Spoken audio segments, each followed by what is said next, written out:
দীর্ঘ এক বছর 2 মাস কোনো কাজই হয় নাই।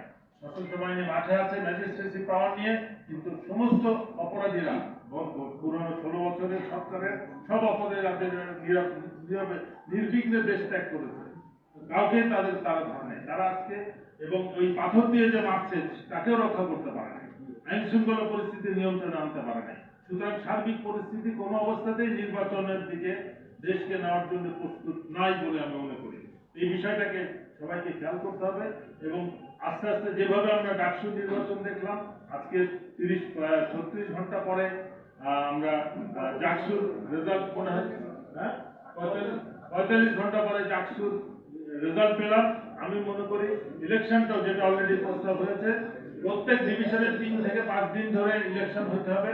সমস্ত নিরাপত্তা বাহিনী এবং কমপ্লিট সিস্টেমটাকে ইমপ্লেস করার পরে এগুলো করতে হবে এবং সেখানে স্বচ্ছ পদ্ধতি যতক্ষণ পর্যন্ত ইলেকশন কমিশন এই নিশ্চয়তা না দিবে, আমি মনে করি ইলেকশন নিয়ে সরকারকে অবশ্যই ভাবতে হবে। সবাইকে ধন্যবাদ।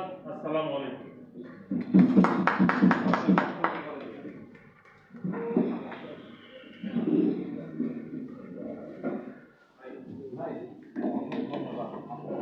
সেনাবাহিনী কিভাবে হাসিনারে ভারতে দিয়ে আসে এটার জন্য একটা বললেই বাকি একটা কথা, পুলিশ কিন্তু গুলি করে হ্যাঁ সেনাবাহিনীর হাতে হ্যান্ডকাপ নাই কেন?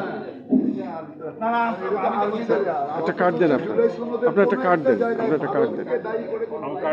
ও একটা প্রেস রিলিজ দেন। এই সনদের দামটা কি? প্রেস রিলিজ পান নাই? সবাই বক্তব্য না, আমি পাইনি। কিন্তু একটা লাইন ভারতে এইটাও দিতে পারে। কিভাবে এটা তোমার পটভূমিতে ব্রিটেন বলতে পাকিস্তান কিন্তু ভারতের আগে যদি বলতো যে কথিত হচ্ছে না ভারত